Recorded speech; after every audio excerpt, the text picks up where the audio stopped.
하늘에 가득 찬 영광의 하나님, 온 땅에 충만한 존귀하신 하나님, 생명과 빛으로 지혜와 권능으로 언제나 우리를 지키시는 하나님, 성부와 성자와 성령 삼위의 하나님, 우리 예배를 받아주시옵소서.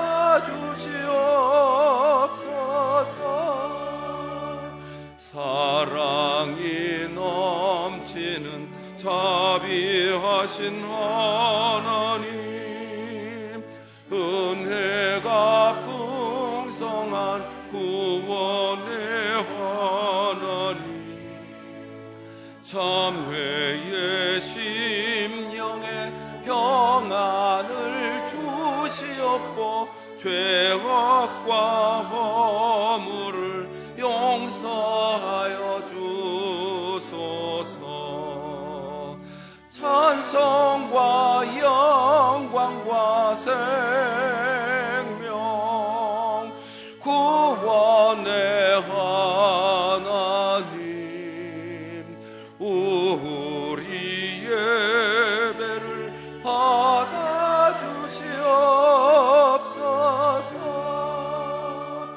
연약한 심령을 굳게 세워주시고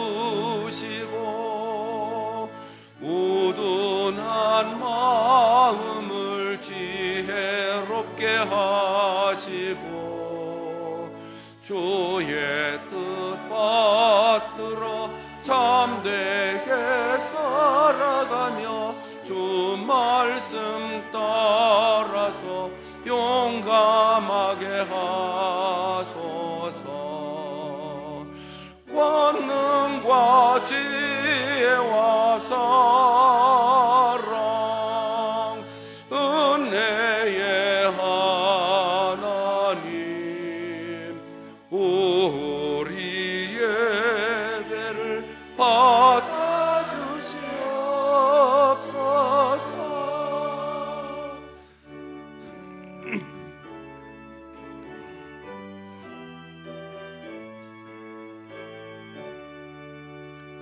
주 앞에 나올 때 우리 마음 기쁘고 그 말씀 힘되어 새 희망이 솟는다.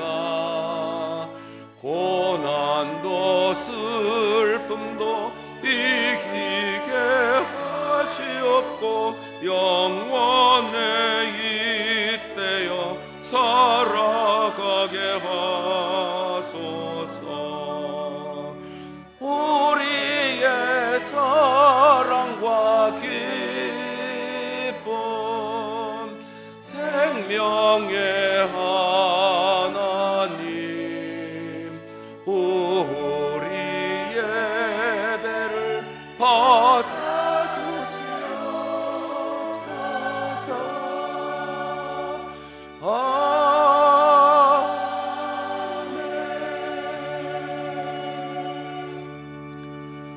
주의 성도들아, 여호와를 찬송하며 그의 거룩함을 기억하며 감사하라.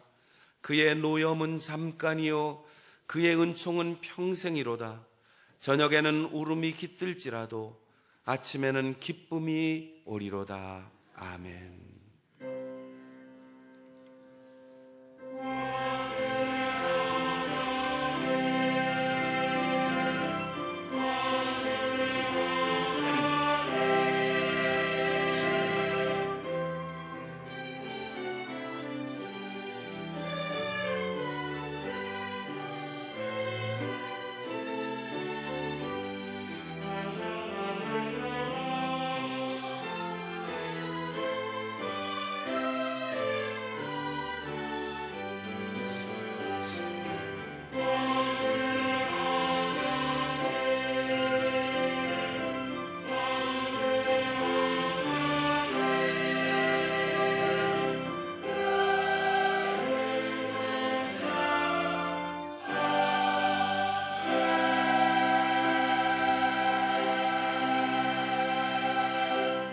거룩하신 하나님, 십자가에서 죽으신 예수 그리스도를 믿음으로 값없이 구원받게 하신 우리에게 부활의 능력을 덧입혀 주셔서 거룩하게 살게 하시니 감사합니다. 우리의 감사와 찬양은 하늘에 닿게 하시고 생명의 말씀과 성령의 능력은 우리의 가슴에 충만하게 하옵소서. 혼돈과 공허와 흑암 속에 빛을 비추신 진리의 말씀을 들려 주옵소서. 세상의 빛으로 오신 주 예수 그리스도의 이름으로 기원하옵나이다. 아멘.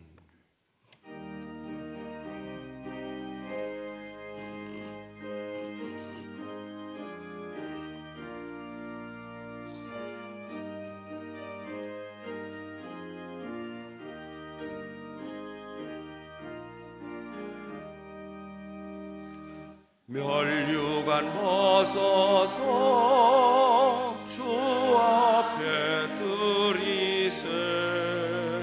저 천사 기쁜 노래가 온 땅에 퍼지네. 내 혼악 깨어서 주 찬송하여라. 온 백성 죄를 속하신 만왕의 왕일세. 멸류관 벗어서 주 앞에 드리세. 그 손과 몸의 상처가 영광 빛나네. 하늘의 천사도 그 영광 보고서 고난의 신비 알고자 느름모하도다.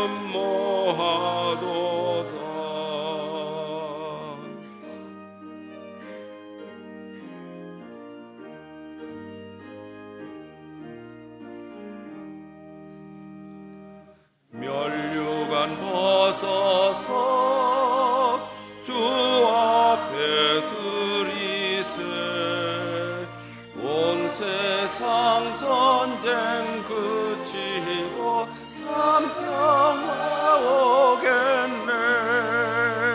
주 보좌 앞에서 온 백성 엎드려 한량없는 영광을 늘 찬송합니다.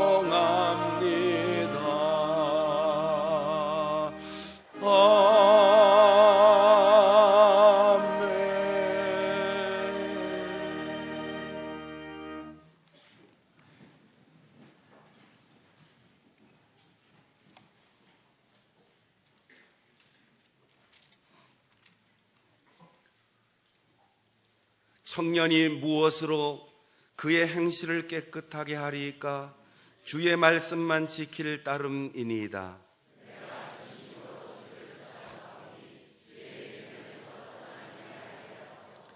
내가 주께 범죄하지 아니하려 하여 주의 말씀을 내 마음에 두었나이다.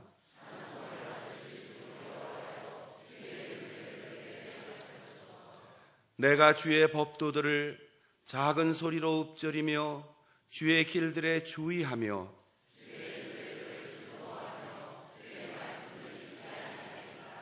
주의 법이 나의 즐거움이 되지 아니하였다면 내가 내 고난 중에 멸망하였으리이다.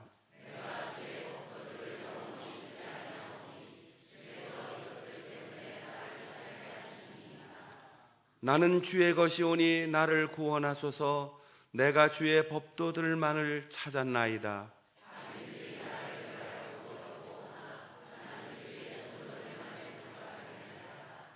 내가 보니 모든 완전한 것이 다 끝이 있어도 주의 계명들은 심히 넓으니이다.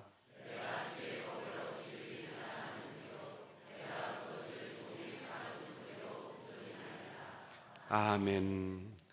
나는 전능하신 아버지 하나님 천지의 창조주를 믿습니다. 나는 그의 유일하신 아들 우리 주 예수 그리스도를 믿습니다. 그는 성령으로 잉태되어 동정녀 마리아에게서 나시고 본디오 빌라도에게 고난을 받아 십자가에 못 박혀 죽으시고 장사된 지 사흘 만에 죽은 자 가운데서 다시 살아나셨으며 하늘에 오르시어 전능하신 아버지 하나님 우편에 앉아 계시다가 거기로부터 살아있는 자와 죽은 자를 심판하러 오십니다. 나는 성령을 믿으며 거룩한 공교회와 성도의 교제와 죄를 용서받는 것과 몸의 부활과 영생을 믿습니다. 아멘.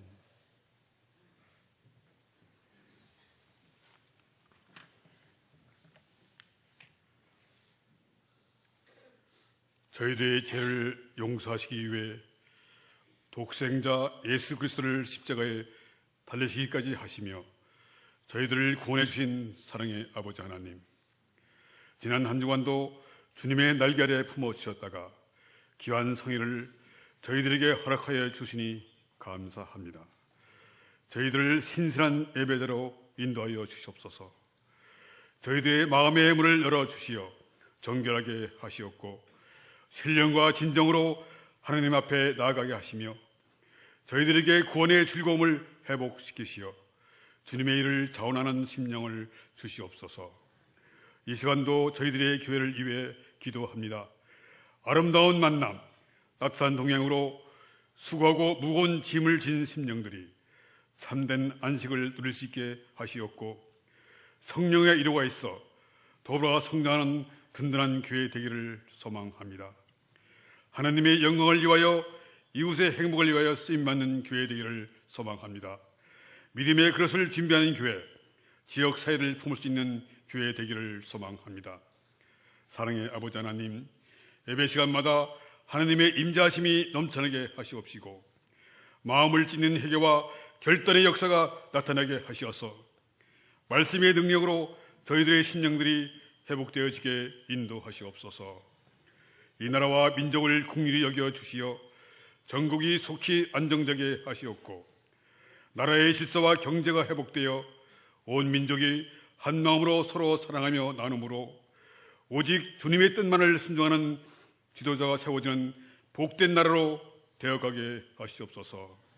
하나님의 말씀을 증거하시는 박순영 담임 목사님께 성령의 충만함을 허락하시어 식어진 심령들이 살아 움직이게 하시고 저희들의 영적 비타민이 되어지게 하시옵소서.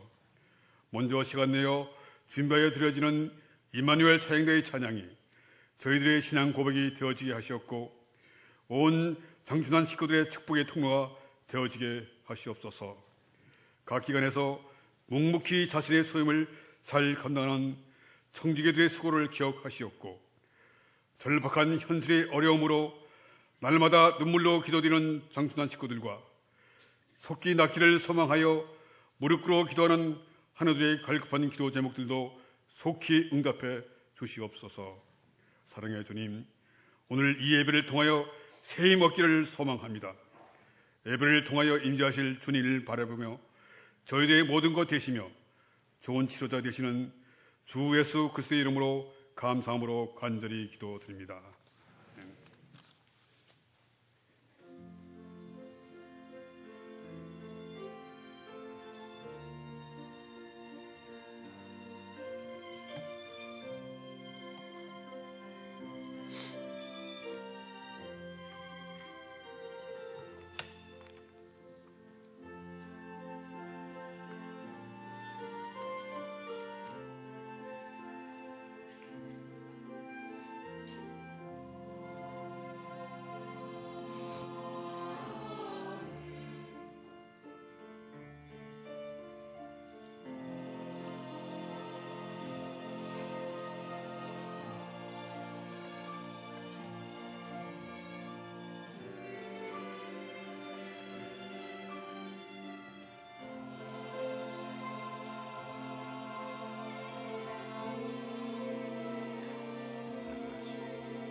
이 눈에 아무 증거 아니 배어도 믿음만을 가지고서 늘 걸으며 이 귀에 아무 소리 아니 들려도 하나님의 약속 위에 서리라.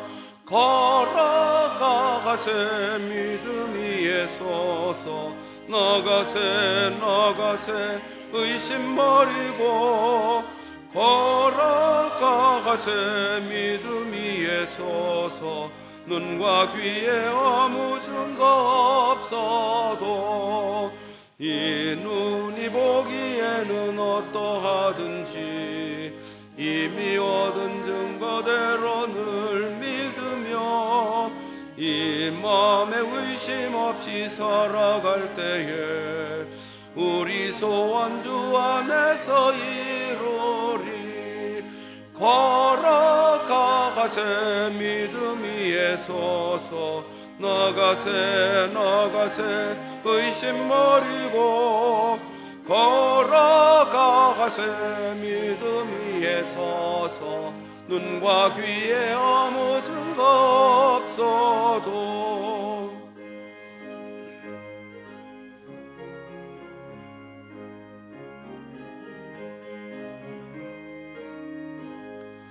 주님의 거룩함을 두고 맹세한 주 하나님 아버지는 참 미쁘다.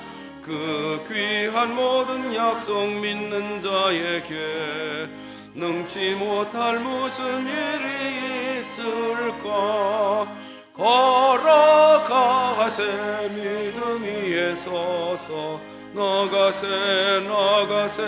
의심 버리고 걸어가세 믿음 위에 서서 눈과 귀에 아무 증거 없어도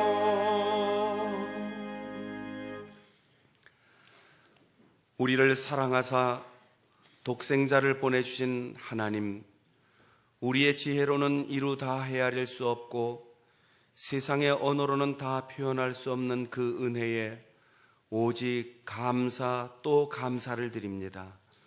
아버지이신 하나님을 높이고 주님을 섬기며 이웃을 사랑하는 마음, 선교의 열정을 담아 이 예물을 바칩니다.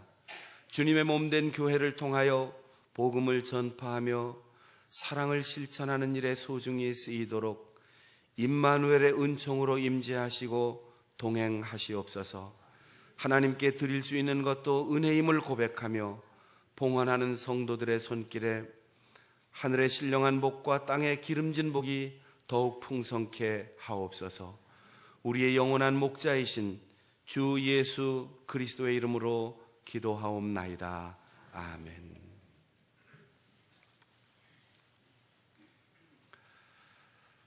오늘 예배 참석하신 분이 있어서 환영합니다. 우리 교회는 성결교단에서 처음 남전도회를 구성하고 교단의 남전도 연합회 설립을 하기 위해서 헌신한 김원철 장로님을 늘 영광과 또 자랑스러운 분으로 우리가 간증하고 교회 역사를 기록해 왔는데, 그 김원철 장로님 따님인 김순효 장로님, 미국 아틀란타의 시온 감리교회, 그리고 김순하 권사님 오셨습니다. 우리 교회 오래 다니신 분들은 다 아시겠죠? 잠깐 자리에서 일어나 주시면 환영하겠습니다. 반갑습니다. 네,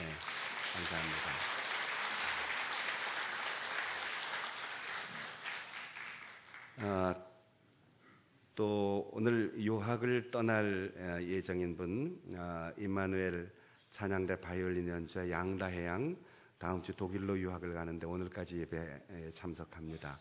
그동안 애쓰시고 앞길을 위해서 여러분 잠깐 일어나서 인사할 때 여러분 박수로 그 앞날을 축복해 주시기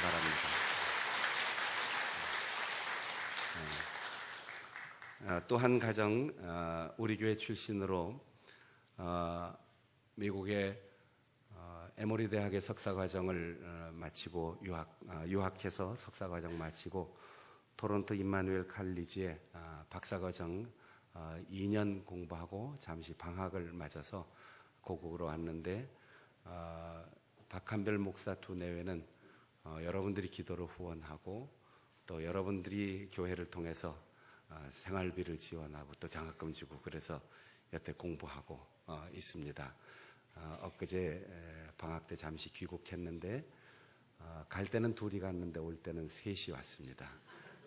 박한별 목사, 이혜림 사모, 그 다음에 세인이. 여러분 인사할 때 박수로 격려해 주시기 바랍니다.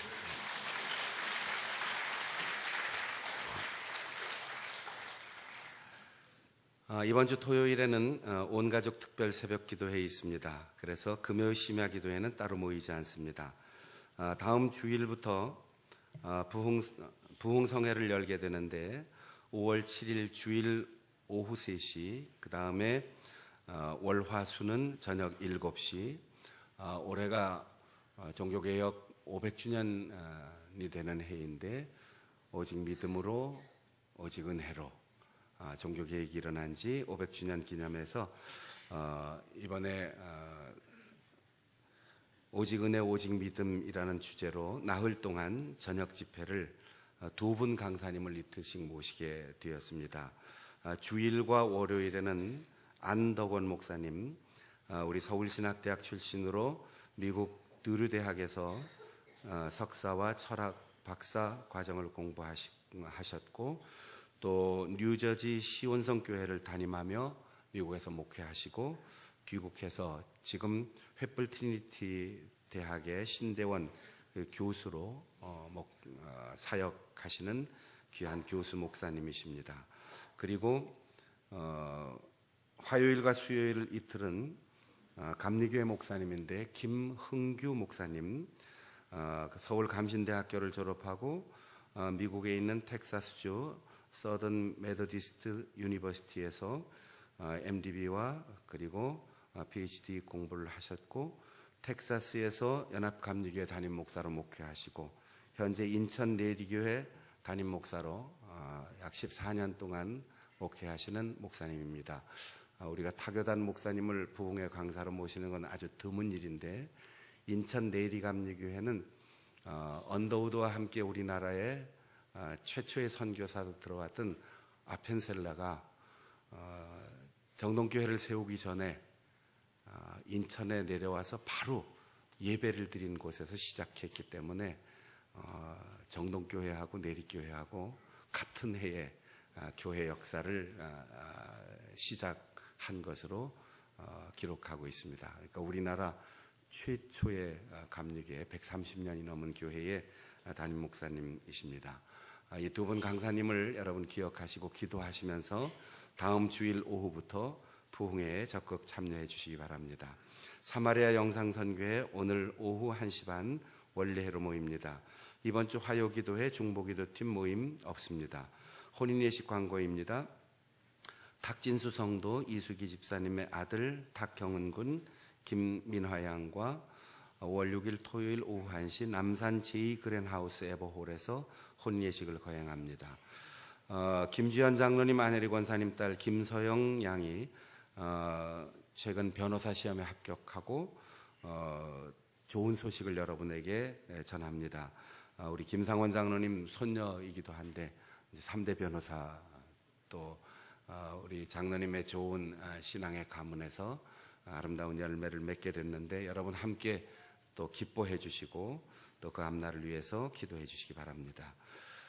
우리 교회 협동 목사이신 남은경 목사님은 한국복음주의 기독교 교육학회 제12대 회장으로 선출되었습니다. 임기 동안 우리 한국 기독교 교육 위해서 잘 사역하고 헌신할 수 있도록 기도로 격려해 주시고 사랑으로 후원해 주시기 바랍니다. 우리 지방의 신길교회 오늘 오후 4시 임직 예식이 있습니다. 오늘 우리에게 주시는 하나님의 말씀은 신약성경 사도행전 제2장 36절부터 41절까지입니다.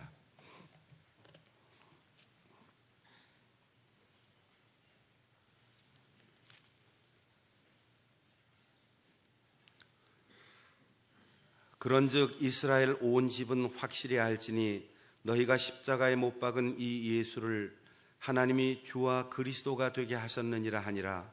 그들이 이 말을 듣고 마음에 찔려 베드로와 다른 사도들에게 물어 이르되 형제들아 우리가 어찌할꼬 하거늘 베드로가 이르되 너희가 회개하여 각각 예수 그리스도의 이름으로 세례를 받고 죄 사함을 받으라. 그리하면 성령의 선물을 받으리니 이 약속은 너희와 너희 자녀와 모든 먼데 사람 곧 주 우리 하나님이 얼마든지 부르시는 자들에게 하신 것이라 하고 또 여러 말로 확증하며 구원하여 이르되 너희가 이 패역한 세대에서 구원을 받으라 하니 그 말을 받은 사람들은 세례를 받음에 이날의 신도의 수가 3,000이나 더하더라. 아멘.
제가 신학교 가기 전에 청년 시절 청년들과 같이 밥 먹는 것보다 기도하는 걸 더 좋아했고 틈만 나면 교회 가서 모여서 누가 연락도 안 했는데 핸드폰도 없었고 이메일도 없었고 교회 가면 늘 모여 있어요. 밤을 새워 기도하기도 하고 금식하며 기도하기도 하고 요란하게도 신앙생활 한다 옆에서 어른들이 걱정도 하기도 했습니다. 어느 날 밤 늦게까지 우리가 함께 성경 읽고 찬송하고 기도하고 그렇게 계속해서 기도하는데 한 번은 옆에 있는 우리 여자 청년 한 사람이 목소리를 높여 기도하다가 갑자기 말이 싹 바뀌더니 제가 한 번도 들어보지 못한 이상한 말로 기도를 막 하는 거예요. 말로만 듣던 방언의 은사를 받은 모양이구나. 가만히 봤더니 처음 하는 게 아니고 벌써 은사를 받은 지 오래된 거예요. 그래도 여자 목소리로 잘 알아듣진 못하고 내가 무슨 말인지 모르지만 그렇게 목소리 높여 기도하니까 이쁘고 매력이 있어 보였어요. 근데 저보다 나이도 적고 후배 한 청년이 갑자기 웅변하던 목소리가 확 바뀌더니 이상한 말로 하는데 제가 소름이 확 돋고 별로 기분이 좋지 않더라고요. 기도 소리가 저런가. 나중에 저도 이제 방언의 은혜를 받고 하나님 주신 은사에 심취하면서 그게 우리 모일 때마다 자연스럽게 각자 방언 기도하는 걸 익숙하게 들을 수 있게 되었는데, 하나님께서 주시는 은사는 성령께서 그 뜻대로 주신다고 했어요.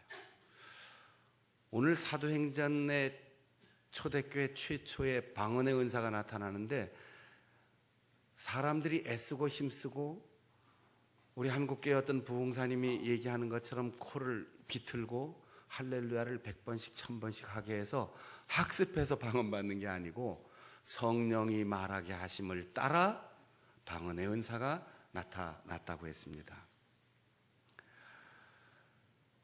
제가 목사 안수를 받고 첫 담임 목회를 나갔던 저 바닷가의 어느 마을에서는 8년 동안 목회하는 동안 제가 100번 이상 장례식을 했다고 말씀을 드렸지요. 그런데 그 100번 이상 장례식을 하면서 갖가지 사연들이 있었습니다. 부임해서 얼마 되지 않았는데 70이 넘은 할머니 권사님이 계셨고, 그 권사님에게 나이가 50대 넘은 큰 아들이 있었는데 갑자기 위암 진단을 받고 얼마 후에 세상을 떠나게 되었습니다. 부모가 죽으면 산에 묻고 자식이 죽으면 가슴에 묻는다는 말이 있는데, 노년의 인생의 마지막 길에 자식을 먼저 보내는 어머니의 심정이 오죽했겠습니까?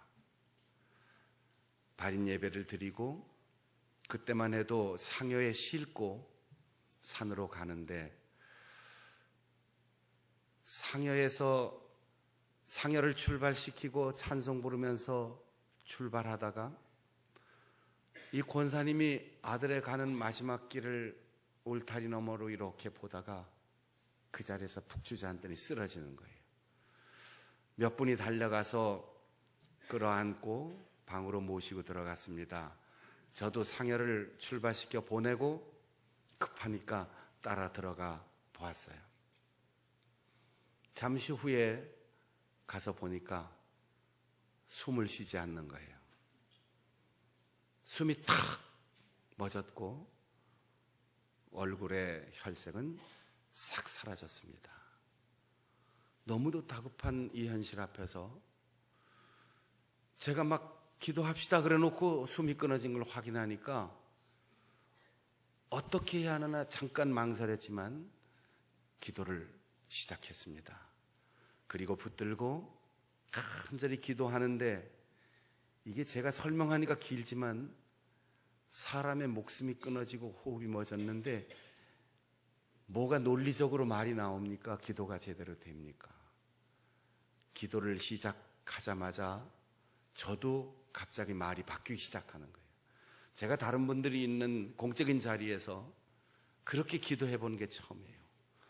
다급하고 목숨은 끊어졌고 이 상황을 수습할 길은 없고, 그래서 그 쓰러진 할머니를 붙들고 나도 내가 무슨 말인지 몰라요. 아무도 알아듣지 못하는 언어로 기도를 하기 시작했는데, 아마 길어야 한 2분 그렇게 기도하면서 눈물로 방언 기도로 호소하는데 푹 하고 이 권사님이 숨을 길게 내쉬는 거예요. 숨이 돌아왔어요. 그리고 슬픔을 극복하고 인생의 마지막 길 가는 때까지 편히 잘 가셨을 텐데, 저는 방언하면 여러 가지 에피소드가 생각이 나는 거죠. 사도행전 2장에 오순절까지 예수님이 부활하신 후 50일 동안 끊임없이 모여 기도하던 그 사람들에게 하나님께서는 성령을 보내주시고, 성령을 통하여 최초의 은사, 방언의 은사가 임하였습니다. 하필이면 불꽃을 혀처럼이라고 표현했습니다. 소리가 들려왔습니다. 그리고 성령 충만을 받은 제자들은 소리를 내기 시작했습니다.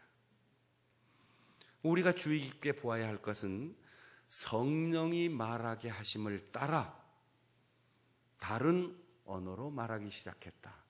그러면 12명이 120명이 각기 알아들을 수 없는 말로 마구 떠들었다라는 말로 이해할 수 있는데, 그 뒤에 2장 7절 8절을 보면 예루살렘에 모인 사람들이 지중해 연안 각국에서 흩어져 살고 있는 디아스포라 유대인들이었습니다. 이들이 성지순례를 왔어요. 예루살렘으로 각가지 다 다른 각각의 기대를 가지고 왔는데, 베드로가 나서서 그 모든 사람을 향하여 설교하기 시작했습니다. 설교는 예루살렘 표준말도 아니고 학위를 받은 박사의 박식한 논리적 설명도 아니었고, 저 변두리 갈릴리 어부 출신 사투리가 군데군데 섞여 있는, 그리고 수사학적인 교육을 전혀 받지 못한 무식한 사람의 설교가 시작이 되었습니다. 한 사람이 설교하는데 터키에서 온 사람은 터키의 언어로 들립니다. 그리스 언어로 들리고, 이라크 언어로 들리고, 이란의 언어로 들리고, 이집트의 말로 들리고, 시리아의 말로 들립니다. 이것이 최초의 방언이었습니다. 한 사람이 말하는데 세계 각국에 온 모든 사람들이 다 알아듣는 소통의 기적이 성령 충만한 결과로 베드로를 통하여 일어났다는 것입니다. 인간의 근본적인 불행은 소통이 단절되는 것입니다. 끊어지고 떨어지는 겁니다. 나무가지에 달려 있어야 할 선악과가 떨어지는 순간 하나님이 주신 영생으로부터 인간은 단절되었습니다. 내 뼈 중에 뼈, 살 중에 살이라고 의지했던 한 몸이었던 부부간에 서로 책임을 전가하고 핑계를 대면서 부부간의 단절됨으로 화목한 행복이 떠나가고 말았습니다. 하나님 앞에 자신들의 죄를 인정하지 않고 스스로 부끄러움을 가리려고 했던 아담과 하와는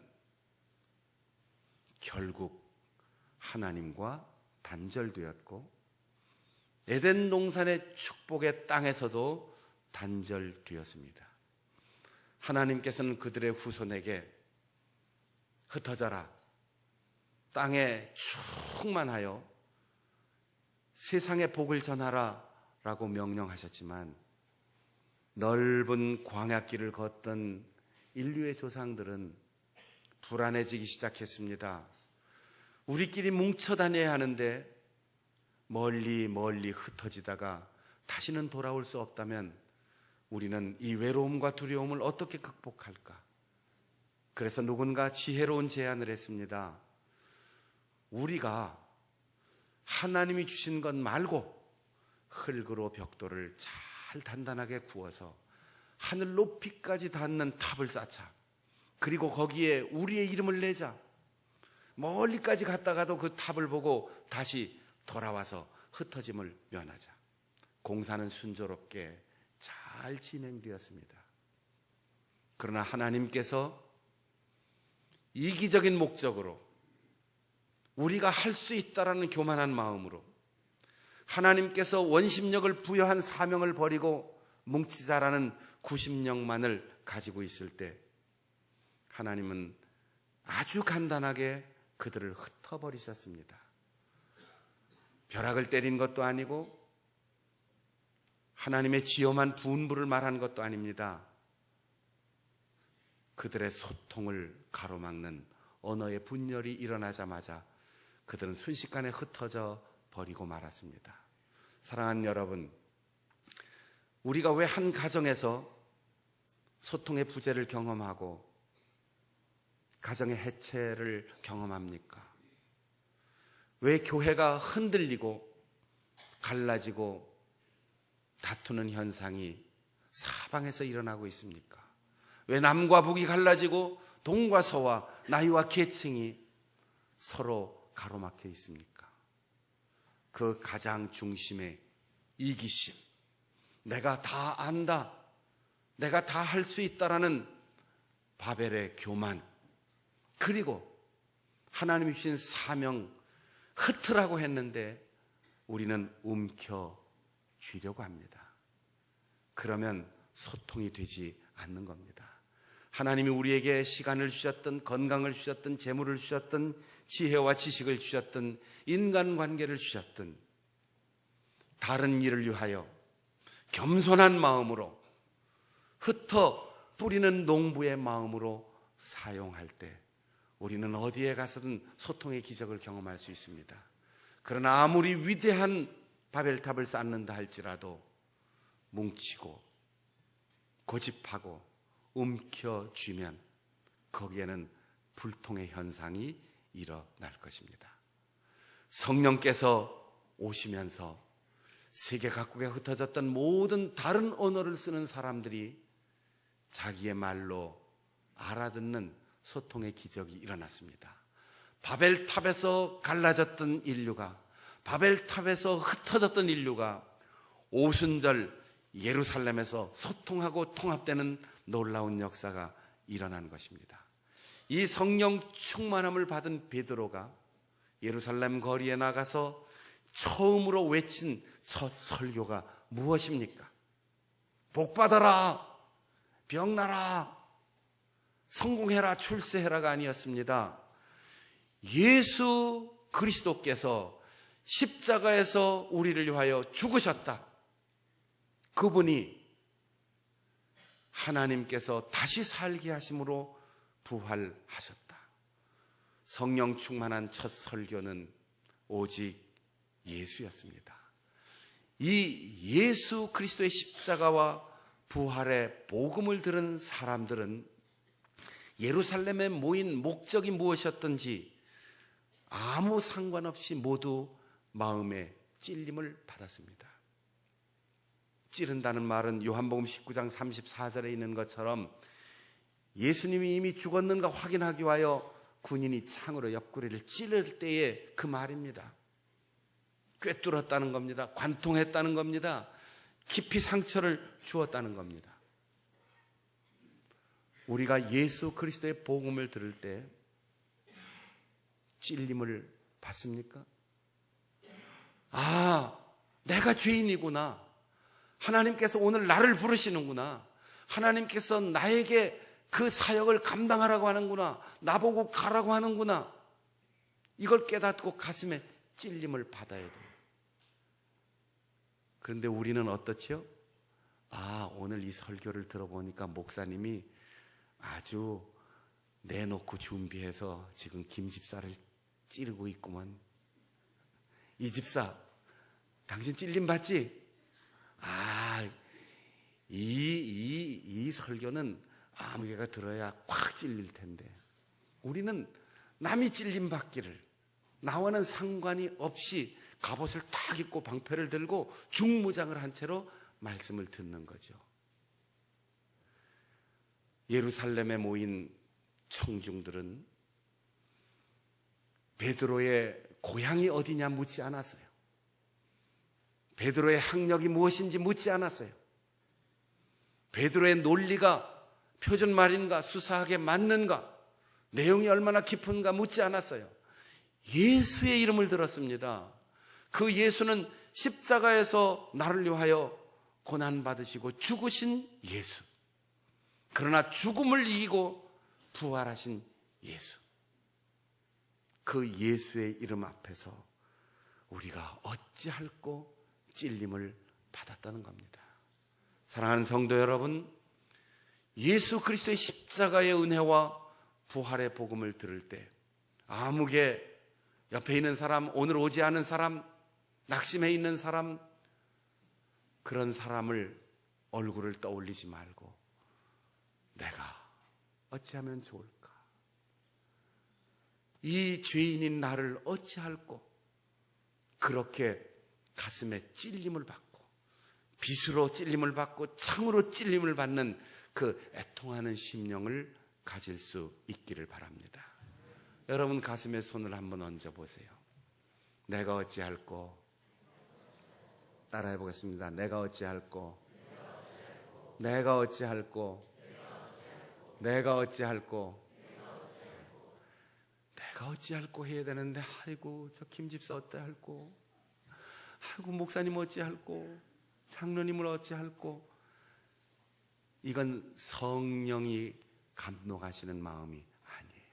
사모하는 마음으로 전 세계에 흩어져 있던 삶의 자리를 다 떨치고 예루살렘까지 온 모든 사람들이 다 우리가 어찌할꼬 이렇게 철저하게 자신을 성찰하면서 베드로에게 물었습니다.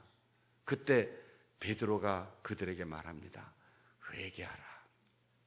회개하라.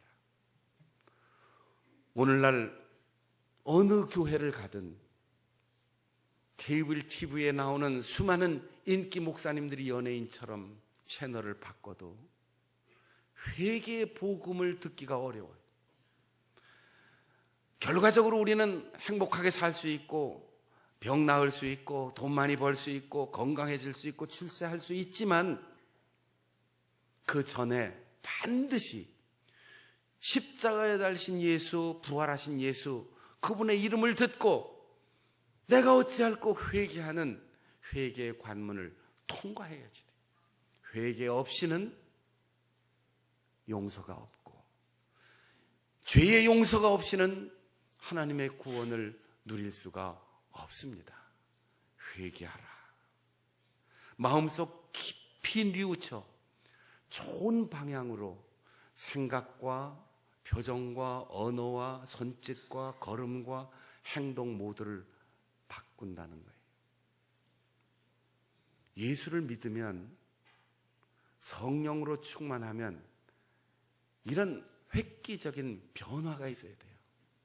교회는 열심히 잘 나오는데 성경도 써보고 읽기도 하고 찬송도 능숙하게 부르는데 그래서 어느 만큼 다니다니까 세례도 받고 집사님, 권사님, 장로님 되었는데 철저한 이 회심의 경험이 없는 거예요. 그러니까 감격이 없는 거죠. 내가 찔림받지 못하니까 자꾸 다니면서 남만 찔르면서 다니는 거죠. 그래서 여기도 찔러보고 저기도 찔러보고 찔림을 받으면 아프지요. 내가 아파야 되는데 남을 아프게 만드는 거죠. 내가 회개하면 내 병이 낫습니다. 내가 찔림을 받아 철저하게 회개하면 나의 영혼을 도려내는 성령의 칼로 암처럼 내 속에 자리 잡고 있는 내 죄악의 덩어리들이 다 깨끗하게 떨어져 나갑니다. 그런데 회개하지 않고 탐내는 것, 내 몸의 세포인 것은 분명한데 내 생명을 위협하는 암덩어리처럼 우리를 고통스럽게 하고 우리를 죽음으로 끌고 가는 겁니다. 회개하십시오. 담임 목사인 나부터 우리 모든 성도들이 철저하게 예수 그리스도의 십자가 앞에 자신의 죄를 회개하고 부활의 주님의 능력을 믿고 우리 영혼이 거듭나는 것에 머물지 않고 우리의 육신도 새로워지고 우리의 인생의 삶의 방향이 새로워지고 삶의 태도가 새로워져야 하는 것입니다. 회개하고 그 다음 세례를 받으라. 우리는 성찬, 세례 그러면 자꾸 종교적인 행위를 생각해요. 성찬이 여기 앞에 와서 떡 하나 먹고 잔 하나 받는 그게 아니에요. 예수를 먹고 예수를 마시고 예수의 인격으로 예수의 피가 내 혈관을 흐르고 예수의 생각으로 가득 차고 예수의 언어로 말하고 예수가 보는 눈으로 세상을 보고 예수님의 마음으로 사람을 품고 살아가는, 그래서 먹든지 마시든지 무엇이든지 하나님의 영광을 위하여 살아가는 변화가 필요하기에 상징적인 행위로 여기 모여서 성찬 예식을 거행하는 거예요. 세례는 물 뿌리고 세례를 주너라 이걸로 끝나는 게 아니고, 원래 세례는 목욕한다는 말입니다. 푹 담궈서 목욕하든 아니면 샤워기를 틀어놓고 물을 뿌려서 목욕을 하든 목욕한다는 거예요. 요즘 매일 샤워하니까 별 감동이 없으시죠? 예수의 이름으로 목욕을 해라. 이 말은 우리의 몸에 내가 알지 못하게 묻어있는 모든 때와 먼지를 깨끗이 씻고, 그리고 거기에 푹 잠겨서 예수의 이름으로 염색이 되어서 내 인생 마음과 정서와 영혼에 예수로 완전히 물이 들어 살아가라는 거예요. 염색을 할 때는요, 그냥 염료가 풀어져 있는 물감에다가 천을 넣었다 빼면 물이 드는 게 아닙니다. 그 속에다가 집어넣고 돌멩이를 콱 눌러서 숨을 못 쉬게 아주 잠궈놓고 하루 이틀 3일 이렇게 넣어놔야 그 색깔이 빠져나가지 않고 깊이 물드는 거죠. 예수로 염색하라는 거죠. 저는 어릴 때 어머니께서 추운 한겨울에 목욕시켜 주던 게 생각이 나요. 옛날에 뭐 샤워실이 있었습니까? 뭐 수도꼭지가 있었습니까? 목욕도 자주 못했지요. 한겨울에 큰 가마솥에 장작불을 떼서 물을 뜨끈하게 끓여가지고 큰 양푼에다가 온도를 알맞게 해서 방에다 갖다 놓고 따뜻한 방 안에서 김이 잔뜩 살아있는데 저보고 들어가라 그래요. 그러면 가만히 앉아 푹 담그고 있으면 나가십니다. 가만히 놔둬요. 빨리 씻겨줘야 되는데 한참을 놔둬요. 물이 식을 만큼. 그리고 와서 이렇게 온도를 보고 뜨거운 물을 더 가지고 와서 온도를 맞춰놓고 부엌에 가서 칼을 들고 들어오신다고요. 제가 깜짝 놀랐지요. 요만한 과도를 들고 들어오시는데 왜 그걸 가지고 오느냐? 물이 식을 때까지 가만히 담궈놨다가 그때는 한참 만에 한 번씩 목욕을 하니까 발뒤꿈치에 굳은 살이 이렇게 박혀서, 이거는 그냥 비누로 씻어서 씻기는 게 아닙니다. 한참 불린 다음에 그 다음에 칼을 들고 와서 뒤꿈치를 살금살금 긁어요. 그러면 이 뒤꿈치에 굳은 살과 때가 다 부드럽게 이제 떨어져 나가는 거죠. 그래야 우리가 때를 싹 벗길 수 있는 겁니다. 여러분, 세례를 받는다는 건 그냥 물 뿌리는 게 아니고 담궈서 예수의 인격으로 변화되어 우리 속에 남아있는 굳을살 박힌 그 완악한 마음, 그 고집, 그 편견, 그 아집, 세속적인 습관 다 뿌려서 싹 제거해내고, 그 다음에 예수의 피로, 예수의 색깔로, 예수의 인격과 예수의 사고방식으로 완전히 물들 때까지 담궈 놓으라는 거죠. 그렇게 예수로 변화된 사람, 그 사람에게 성령을 선물로 주실 것이다. 50일 동안이나 모여서 기도했습니다.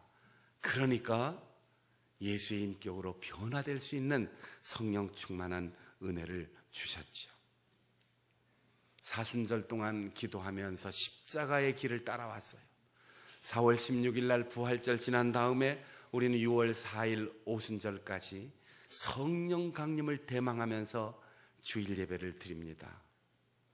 마태복음 7장에 보면 예수님께서 기도를 가르쳐 주실 때에 두드려라, 구하라, 찾으라. 하나님 아버지께서 좋은 것을 주시리라. 이렇게 말씀하셨는데 마태는 기록하면서 그 좋은 게 뭔지를 명확하게 구체적으로 얘기를 하지 않았어요. 그런데 누가복음을 기록한 누가는 누가복음 11장 13절에서 세상의 아버지도 아들이 계란 달라면 돌멩이를 주거나 전갈을 주겠느냐. 세상의 아버지도 좋은 것을 자식에게 줄 줄 알거든 하물며 하늘아버지께서 구하는 자에게 성령을 선물로 주시지 않겠느냐. 여러분, 그리스도인에게, 거듭난 자에게, 예수 믿는 사람에게 가장 좋은 게 뭡니까? 성령을 받아야 돼요. 성령으로 충만해야 돼요. 성령 충만하지 않은 사람이 건강하면 그 건강 때문에 자기 멋대로 살다가 부패한 인생이 되어버리고 맙니다. 성령 충만하지 못한 사람이 출세하면 남에게 상처를 주고 고통을 주는 지도자가 됩니다. 성령 충만하지 못한 사람이 돈을 벌면 그 돈으로 자신의 인생을 갉아먹는, 자신의 인생을 파멸로 물어가는 쾌락을 즐기는 인생을 살게 됩니다. 사람을 많이 알고 인간관계의 폭이 넓고 두터운 신임을 쌓았다 할지라도 성령 충만하지 않으면 그 모든 인간관계가 자신을 죄악된 생활로 끌고 가는 올무가 될 것입니다. 돈을 벌기 전에, 좋은 학교를 가기 전에, 건강을 관리하기 전에, 인간관계를 관리하기 전에, 지식과 지혜를 습득하기 전에 먼저 성령 충만해야 합니다. 그러면 하나님이 주신 모든 시간, 건강, 내 인생, 내 재물, 나의 지식, 하나님의 영광을 위하여 선용하는 하나님의 거룩한 일꾼들이 될 것입니다. 구원을 받으라라는 구원고에 그 말을 받아들이는 사람들이 세례를 받고 3,000명이 들어왔다고 했어요. 120명이 모여서 기도하다가 성령 받았는데 배가 운동도 아니에요. 10배도 아니에요. 120명 그 공동체 속에 3,000명이 들어왔습니다. 사랑하는 여러분, 사람의 마음 속에 자리 잡고 있는 마귀는, 사탄의 어두운 영은 하나님의 말씀의 검이 아니고는, 예수 그리스도께서 우리에게 약속하신 성령의 검이 아니고는 그 심장을 찔러 쫓아낼 수가 없습니다. 세상의 아집과 편견으로 굳어진 영혼들은 하나님의 말씀 예수 그리스도가 아니고는 그 가슴을 찌를 수가 없습니다. 출애굽기 32장에 보면 시내산 위로 올라간 모세가 여러 날 내려오지 않자 답답했어요. 그래서 아론을 충동질해서 금부치를 모아서 송아지로 신상을 만들어 놓고, 이것이 여기까지 우리를 인도한 하나님이다 그러면서 그 앞에서 제사를 지내고 그 앞에서 축제를 벌였습니다. 모세가 돌판을 안고 내려오다가 분노했습니다. 하나님의 이름으로 우상을 숭배하는 그들에게 여호와께 속한 자들은 다 내게로 오라.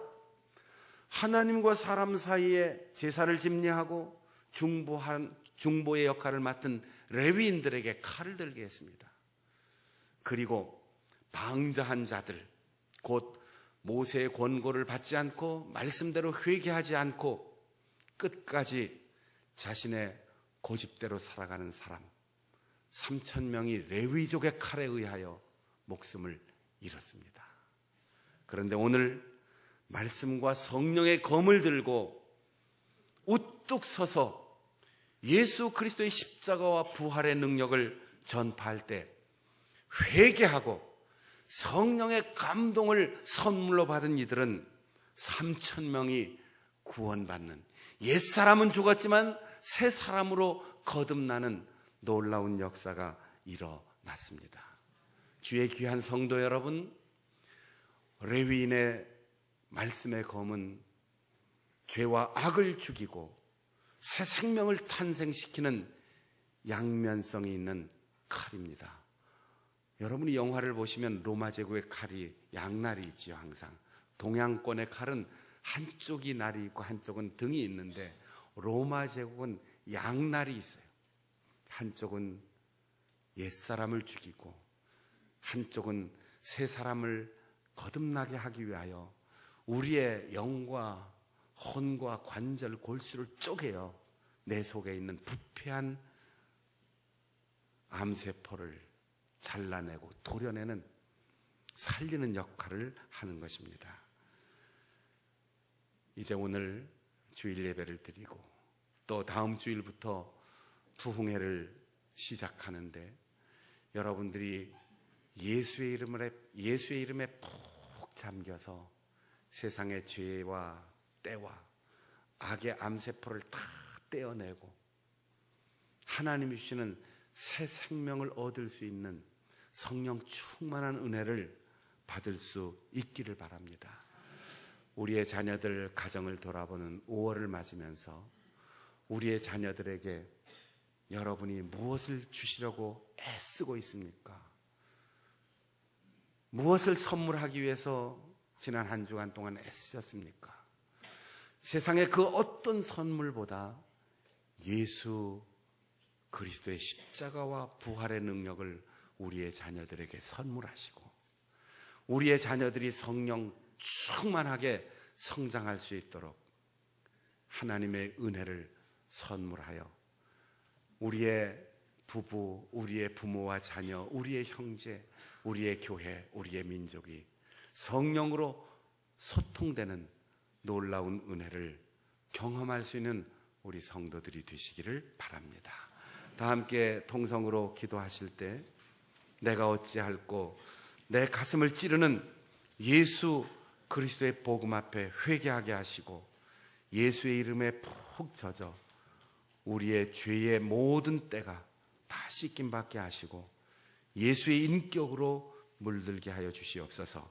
우리 모두가 성령 충만한 가족, 성령 충만한 성도가 되게 하여 주옵소서. 그렇게 통성으로 기도하겠습니다. 하나님 아버지, 우리가 무심히 살아왔고 습관적으로 살아왔고 형식적인 종교 생활에 익숙해서 살아왔음을 고백합니다. 모든 말씀이 나와 상관없는 그저 교훈인 것으로 생각하며 살아왔습니다. 이제 예수 그리스도의 십자가 앞에, 부활하신 예수 그리스도의 이름 앞에 다시 한번 나를 세우게 하시고 말씀이 내 가슴을 찌르고 내 심령을 찌르고 도려내는 놀라운 은혜를 경험하게 하셔서 그 아픔을 통하여 우리가 죄악된 생활을 청산하고 하나님의 거룩한 일꾼으로 새로운 심령으로 거듭나는 은혜를 경험하게 하여 주시옵소서.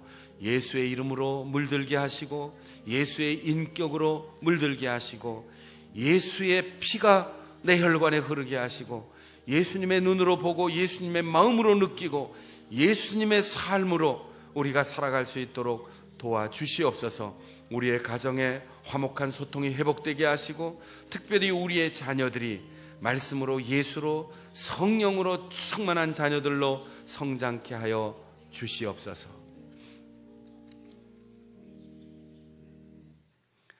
하나님 아버지, 우리는 하나님의 말씀에 늘 나는 예외라고 생각하며 살아왔습니다. 나는 이만하면 훌륭하고 완성된 사람이라고 자만하며 교만하며 살아왔음을 고백합니다. 예수 그리스도의 십자가의 은혜 앞에 내가 어찌할꼬, 부활하신 주님의 그 은혜와 능력 앞에 우리가 어찌할꼬 단식하며 자신을 성찰하게 하셔서 내가 철저하게 회개하고 하나님의 말씀 앞에 변화되기를 원합니다. 예수 그리스도의 이름으로 젖어 살기를 원합니다. 예수님의 눈으로 세상을 보고 예수님의 마음으로 느끼고 예수님의 인격으로 살아가기를 원합니다. 그래서 아침에는 예수로 눈을 뜨게 하고 저녁에는 예수로 잠을 자는 내가 되기를 원합니다.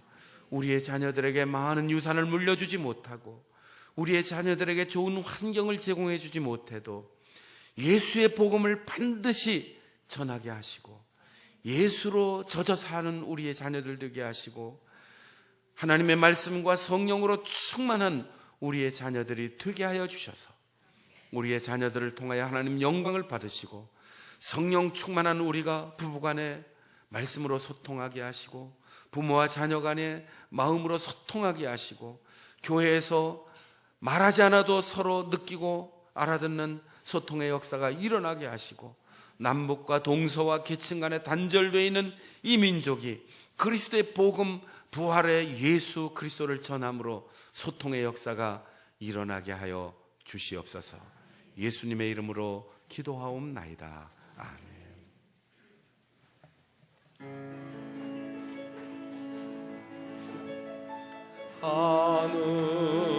하늘에 계신 아버지 이름 거룩하사 주님 나라 임하시고 뜻이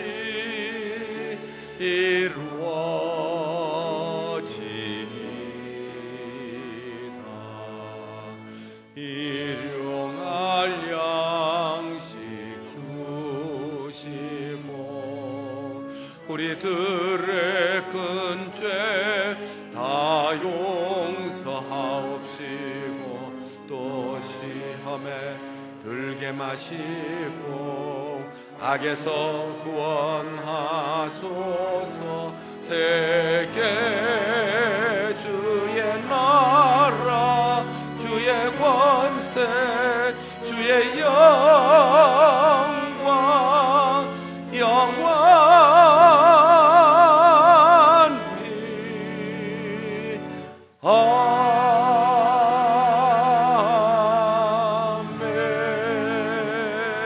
아멘.